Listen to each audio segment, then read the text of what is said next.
Voltei de novo, né? Vou falar boa tarde para não falar bom dia. Bom dia, Geraldo. Bom dia. Né? É um prazer estar aqui contigo, né? A Autoavaliar é realmente um dos grandes players do mercado e a gente falar a respeito daquilo que vem com alguém que conhece todas as marcas e conhece também o mercado de lojistas é sempre muito interessante. Vou começar te provocando, te apertando, tá? Vamos lá, Murilo. O que vai acontecer com a Lei Ferrari? Quais as mudanças que você consegue vislumbrar na lei que hoje rege o mercado? Eu acho que primeiro a gente pode fazer um 360 aí, né? Falar um pouquinho da Autoavaliar, onde nós temos 80% de participação no mercado de concessionários brasileiro, né? Isso nos traz muita visão. E já entrando na sua pergunta, Murilo, eu acredito que não há lei Ferrari, a lei do cliente, né? A gente tem uma lei de 30 anos atrás, que ela favorece ainda aquela concessionária 1.0, que era aquela concessionária de fluxo de loja, né? E logo a gente trouxe a concessionária 2.0, que era aquela concessionária de lead especulativo, onde o cliente só mandava contato e o vendedor entrava ali e tentava fazer uma negociação. E hoje nós estamos necessitando da concessionária 3.0, que é a jornada digital de forma transacional, né? Como diz um amigo meu, é o Phygital. Você começa toda a jornada com um preço one price do carro 0 km, um preço de compra de fato, um plugin para avaliação do seminovo e também uma pré-aprovação de crédito ali com os bancos parceiros daquele grupo ou montadora. O cliente só chega na loja para trocar chaves. Inclusive, existem empresas que fazem essa certificação na casa do cliente, tá certo? E a concessionária retira o carro de plataforma, ou o cliente leva lá e faz um double check na condição do carro usado. Então, eu acho que é por aí. Se a gente ficar olhando muito a questão da lei Ferrari, a gente vai retardar ainda mais o processo de evolução digital do mercado de concessionários brasileiro. A gente sabe que isso impacta essa relação entre montadora e concessionário. Então, na minha visão, tem que reformar isso e tem que atender à lei do cliente. O cliente não está confortável com a lei Ferrari. Essa é a minha visão. Perfeito. Agora você fez uma explicação, uma explanação, daqui a pouco a gente fala de usados, mas me deixou preocupado, porque você falou do processo todo quase automático e o vendedor ficou de fora. Onde é que o vendedor entra hoje no processo? Por isso que eu fiz questão de dar aquele parênteses do Phygital, né? A relação ela sempre vai ter um digital com uma jornada de experiência ok, né? E esse humano que está lá, como no debate aqui anterior, bem treinado, para viabilizar, para tirar alguma dúvida, para formalizar essa negociação, né? O ser humano ele sempre vai ser necessário nessa jornada. Mas eu realmente acredito, a gente tem exemplos de curto prazo, como a Great Wall aqui na compra online, foi um sucesso, né? O cliente consegue resolver todas as etapas ali de forma online. A gente teve há 2, 3 anos atrás o Renault Kwid, que teve um volume de vendas fantástico, né? Então, o cliente está demonstrando que ele quer uma compra online transacional. E quanto mais a montadora e a concessionária se unirem para viabilizar isso, vai ser melhor economicamente e na experiência do cliente, né? Porque quanto mais a gente azeita esse processo, menos necessidade de estoques altos você tem. E isso a gente sabe que machuca o dealer, o custo financeiro é muito alto para manter esses estoques. Então, eu acredito nessa ligação entre as duas pontas. Ok, antes da gente falar do concessionário 3.0 que você está chamando aqui, vamos falar do 2.0, que é onde a Autoavaliar cresceu. Ela cresceu principalmente entrando na parte de avaliação, que era uma coisa relativamente amadora, e vocês formalizaram um processo que hoje, como você falou, 80% das funcionárias estão fazendo isso. O que é nessa mudança toda, esse lado do carro usado? Como é que o concessionário consegue tirar mais proveito ainda do carro usado? Vamos lá. Se a gente olhar os grandes centros hoje, no Brasil afora e aqui em São Paulo, enfim, Curitiba, por exemplo, tem um índice de motorização 1 para 1. Um cidadão habilitado por veículo na frota, né? Então, você pega lá um fluxo de loja de 100 passagens, você vai ter 80 abertura de avaliação, né? Então, não é tangível a concessionária não ter um processo bem definido de avaliação. E foi aí onde a Autoavaliar entrou com maestria, com essa implementação do sistema, com essa parte consultiva, quantificando e qualificando toda a operação, né? Então, hoje a gente consegue metrificar quantos carros foram avaliados por marca, ano, modelo e versão, se a concessionária avaliou aquele carro dentro do preço médio para aquela região, macro-região ou para o estado, tá? Ou até nível Brasil, indicando exatamente o porquê que ela está performando e o porquê que ela não está performando. E como o mercado é de troca, se o concessionário é falho nesse processo de captação do usado, fatalmente a venda do 0 km ela vai ser prejudicada, tenha certeza disso, né? Quando a gente olha os índices da B3, onde a gente vê uma participação de financiamento menor no faturamento da concessionária, não é por conta só da restrição do crédito, e sim pelo índice de motorização, que o carro usado ele começa cada vez a fazer mais parte da forma de pagamento, necessitando de um delta menor aí para poder concluir o pagamento do carro. Ok, mas você está falando de venda, e aí no 3.0 a gente tem, vamos chamar da mobilidade, a comodidade de assinar, a comodidade de realmente alugar, ou seja, um processo de não ter mais posse e passar a ter simplesmente o uso. Então, assim, a gente tem um carro usado para ser entregue, só que eu quero assinar, eu não quero alugar. Como é que fica como é que fecha a equação do concessionário com essa mudança que está vindo por aí? Legal. A gente tem uma mescla bem interessante de montadoras disponibilizando assinatura de carro dentro da rede de concessionária. A gente tem locadoras de usado, como a Carflip, que é uma empresa que a gente abriu em parceria com a Stellantis, onde ela tem uma pegada de inclusão social no crédito, né? Então, se o cliente chegou na concessionária XPTO, tentou comprar um carro, o banco negou o crédito, a depender das circunstâncias, a gente está sendo bem permissível nesse momento, a gente faz a assinatura do carro para esse cliente, tá certo? Para que ele tenha, dá uma orientação para ele, para que ele pague essas parcelas em dia, enfim, todo aquele mindset para melhorar o score de crédito dele e lá no futuro tentar resgatar esse crédito a favor do cliente.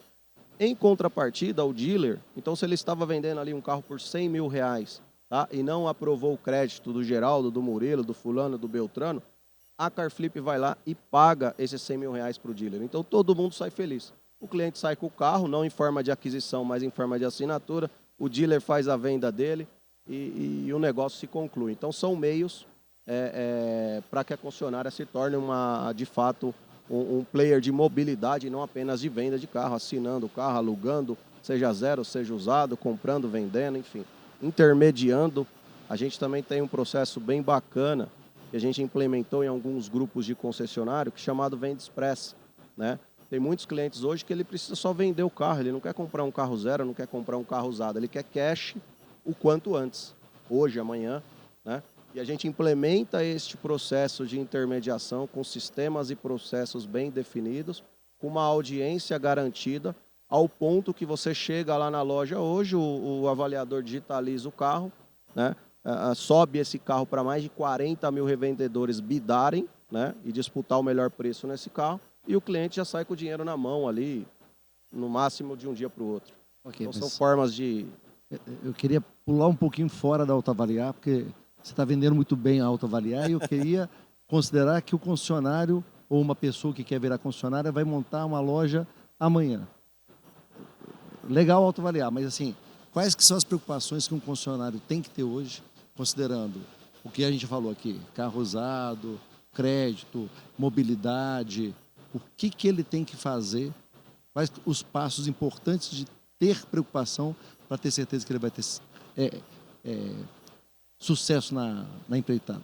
Na minha visão, Murilo, primeiro a gente tem que construir a conexão, tá? Eu não acredito no negócio onde o cliente tem limitação na opção de compra dele. O que eu estou querendo dizer?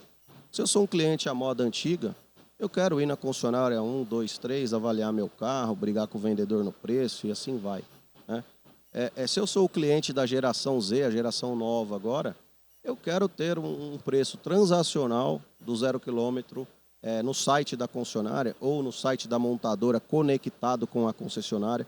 Eu quero colocar a placa do meu carro e já receber uma pré-oferta só para confirmação do estado físico. e eu quero colocar meu CPF lá para uma pré-aprovação de crédito. Eu quero chegar para trocar as chaves, eu não quero fazer a jornada do zero lá no offline, né? De novo, eu vou reforçar essa questão. A concessionária 3.0, já temos alguns grupos muito próximos disso, né? Montadoras que entraram com o pé direito estão tendo sucesso. Para você ter uma ideia, nesse modelo de negócio, nos clientes onde a gente colabora com o plugin de avaliação do carro usado, tem uma conversão de lead especulativo, eu vou sempre bater nessa tecla que é um especulativo, porque o cara vê o preço, chega na concessionária, muda tudo, né? Mas nesse lead transacional, tem grupo convertendo 25%, né? 30%, 22%. E num lead especulativo, você está convertendo 7, 8, no melhor dos casos, 12%. Né? Então, o cliente ele está gritando que ele quer comprar, fazer a jornada 90% online, com todas as questões já resolvidas ou pré-definidas. Ou seja, eu vou ter uma concessionária fisicamente menor, vou ter talvez vários pontos, mas a jornada toda, o que você está contando é que o concessionário tem que se preocupar em digitalizar todo o processo e deixar quase que só a entrega no ponto de vendas, é isso? Perfeito, e você tocou num ponto muito importante, né? Ainda hoje, nós temos concessionários com lojas de 10 mil metros, 15 mil metros. Na minha visão, não faz nenhum sentido, tá? Se o cliente está online, a gente pode economizar um dinheiro e estar em pontos mais estratégicos, como supermercados, como shopping centers, enfim, lugares onde existe um fluxo de loja maior para uma demonstração de produto, uma vez que a venda na concessionária 3.0, ela tem que transcorrer com essa jornada online. É o phygital, o cliente só vai lá retirar, né? O tamanho da concessionária hoje definitivamente não traduz em volume de vendas. Ok, mas as montadoras sabem disso? Como é que está, você que lida com várias, né? Tem inclusive sócio, né? A empresa é sócia de um grande grupo, mas você que lida com todas as marcas, as montadoras estão preocupadas ou estão vendo isso e estão indo para esse caminho? Então, por isso que eu bato na tecla que não existe a lei Ferrari, existe a lei do cliente. Óbvio que a lei Ferrari oficial está aí, foi elaborada há 30 anos atrás. Depois você tem a assembleia de marca que dá aderência do que fazer e do que não fazer nessa questão. Mas o cliente ele está falando outra coisa para nós, né? O cliente ele está falando que ele quer comprar online. Dado isso, tem que haver cada vez mais sinergia entre montadora e rede de concessionário. Como algumas montadoras já estão fazendo, o caso da Volvo, o caso da Great Wall, que chegou aí agora. E a gente está vendo que a aderência, a conversão neste caminho, ela é muito melhor para ambas as partes, inclusive na questão de estoques, né? Então, não vejo a lei Ferrari como um problema. Eu vejo ela reformada como uma solução de integração entre a rede e as montadoras. Tá, esse novo modelo, financeiramente, ele é tão atrativo quanto o antigo ou não? Como é que é a questão de rentabilidade de um concessionário que monta nesse processo que você está contando aqui para a gente? Então, a gente tem visto que o resultado da operação ele é muito melhor. Porque, na verdade, a gente não tem que olhar o resultado por unidade vendida, a gente tem que olhar o capital remunerado. Então, pensa o seguinte, o cara tem lá 500 carros, 25 milhões de estoque, né? E tem uma margem lá de 2, 3%, né? Sobre essa operação no capital imobilizado. E você pega esses modelos de concessionário 3.0, vide o que está ocorrendo na Great Wall, o cara tem metade do capital investido com o mesmo retorno, né? E fora o risco inerente nessa questão, porque você está ali com o carro zero, com o carro usado, parado, depreciando, pagando forplan para a montadora, se for capital próprio, tem que remunerar esse capital, enfim. A concessionária 3.0, ela minimiza essa questão do capital imobilizado, do custo de capital, da depreciação do bem, né? E traz mais retorno financeiro, na minha visão. Isso aí é muito claro. O outro lado da concessionária, a parte da oficina, como é que ela fica nesse novo mundo? Você fala na questão pura e simplesmente do 3.0? Você falou o seguinte, ó, hoje o processo está no digital. Hoje, além de tudo, o custo, né, do capital é menor porque o carro vem da montadora e eu sou um cara que represento e vendo e recebo por isso. Sim. Num certo momento o carro vai entrar para a oficina. O espaço de 10 mil metros que está deixando de existir vai ficar menor, mas a oficina em si ela não pode acompanhar. Como é que fica a oficina nesse processo? Entendi. A oficina não necessariamente ela precisa estar anexo ao showroom. Né? Você pode ter outro lugar para que o cliente revise esse carro, você pode ter uma logística perto da concessionária que você leva esse carro para galpões na proximidade com um custo infinitamente menor e faça essa revisão. Né? Então, eu não vejo problema nesse sentido. Inclusive, existem vários exemplos aí Brasil afora. Menores oficinas em mais lugares também. Então, sim, teoricamente, as estruturas todas tendem a ficar menor. Uma estrutura mais digital, mais internet, a outra mais física, mas ainda assim menor, mais bem distribuída. É isso. Sim. Se você tivesse que apostar hoje, colocar seu dinheiro, como é que você montaria uma rede para você? Uma marca, duas marcas, numa cidade? Como é que você olha e fala, poxa, meu dinheiro eu vou colocar, vou distribuir desse jeito? Cara, isso é muito particular, né? A questão das marcas, existe o ciclo de alta e de baixa, né? Eu não vou entrar nesse aspecto da marca ou do local, mas com certeza eu vou entrar no aspecto de uma concessionária digital, né? De uma autotech, de fato, e não um modelo tradicional, que fica evidente que o cliente quer isso. Eu não entraria num método tradicional, independentemente da marca ou da região, a chance de sucesso no modelo 3.0 ela é infinitamente maior e o cliente está nos mostrando isso. Considerando que o elétrico é já uma realidade, no sentido de ainda não tem volume, mas a gente conhece o que vai acontecer, como é que você vê a autonomia, ou seja, o carro autônomo entrando e, teoricamente, roubando um pedacinho? O que o concessionário tem que se preocupar ou não com esse tipo de novidade que está chegando por aí? Então, o carro elétrico, a gente tem aí os problemas de logística, de ponto de carregamento e tudo mais, né? Mas ele está bem aderente ao mercado brasileiro, o vídeo que vem ocorrendo aí, os volumes eles são satisfatórios até agora, né? Eu, sinceramente, se fosse comprar para o Geraldo usar, eu compraria um plug-in, que é um carro que me dá mais liberdade, eu tenho uma carga ali de bateria e tenho associado a isso mais uma autonomia a combustão, né? A gente sabe das dificuldades, principalmente no interior do Brasil, a dificuldade que é fazer carga. Olhando para o dealer, né, que está nesse segmento de carro elétrico, a gente tem que oferecer serviços, ponto de recarga, né? Quando o cliente for fazer uma revisão, que a gente sabe que é um processo mais simples, você pode fazer uma cobrança de entregar esse carro já carregado para o cliente, enfim. Tem que pensar fora da caixa. É um modelo novo de negócio. Até na questão da recompra desse carro elétrico usado, a gente vê algumas empresas já olhando para retificação, para recuperação da bateria e com interesse na recompra desse carro, né? A rede também vai sentir isso com mais força isso aí nos próximos anos.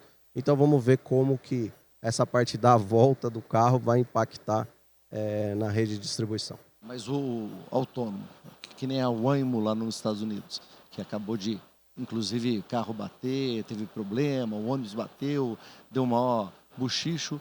São tentativas, ou seja, está bem no começo. Você acha que isso vai afetar no médio prazo o concessionário ou não? De forma alguma. Eu, como concessionário hoje, eu não olharia para isso. É algo muito longe, distante da realidade do Brasil. Eu digo que nos próximos 10 anos isso aí deve acontecer muito pouco, muito timidamente. Okay. Pela estrutura das nossas ruas, pela conectividade das cidades, enfim. É algo muito longe da nossa realidade, na minha visão. Para a gente encerrar, o que tem aparecendo, chegando por aí na Autoavaliar? O que é que tem de novidade para acontecer que seus 80% de clientes podem esperar que a Autoavaliar vai implantar nos próximos 1, 2 anos? Vamos lá, eu quero puxar isso com um pouquinho de um passo atrás, tá? Hoje a tecnologia commodities, ela está disponível de forma muito fácil no mercado automotivo e qualquer outro mercado, né? Então, a dica que eu deixo aqui, todo empresário procure uma empresa que não só tenha tecnologia, mas se comprometa com o resultado dela. Eu acho que esse é o ponto de sucesso da Autoavaliar. Não uma simples implementação, mas um processo ali ombro a ombro de consultoria para que a gente, a 4 mãos, faça essa tecnologia dar resultado. E foi isso que a gente fez até hoje. Falando, já entrando mais no negócio da Autoavaliar, tá? A gente lançou recentemente na FenaBrave uma avaliação com identificação de avarias com inteligência artificial, tá? Onde o avaliador ele só vai dar a volta no carro e o próprio sistema vai identificar todas as avarias e já precificar isso na avaliação, né? A gente já tem autoclassificação do carro por marca, ano, modelo e versão por região, se esse carro é bom de giro, se ele dá resultado para o grupo ou naquela região, tá? E já sugere uma precificação para o cliente, inclusive o canal de venda, se é mais vantajoso ele fazer um canal B2B ou um canal B2C com aquele ano, modelo e versão. Então a gente entra muito mais nessa pegada de preditivo, né? Olhar não só no retrovisor, mas no para-brisa, dando o melhor caminho para que o dealer tenha um estoque cada vez mais saudável, que a gente sabe que isso prejudica muito a operação. Perfeito, Geraldo. Obrigado. Acabamos aí um pouquinho, Sim. quase no horário. Obrigado pelas explicações e vamos continuar aqui com a BX aqui, Automotivo. Eu que agradeço, Murilo.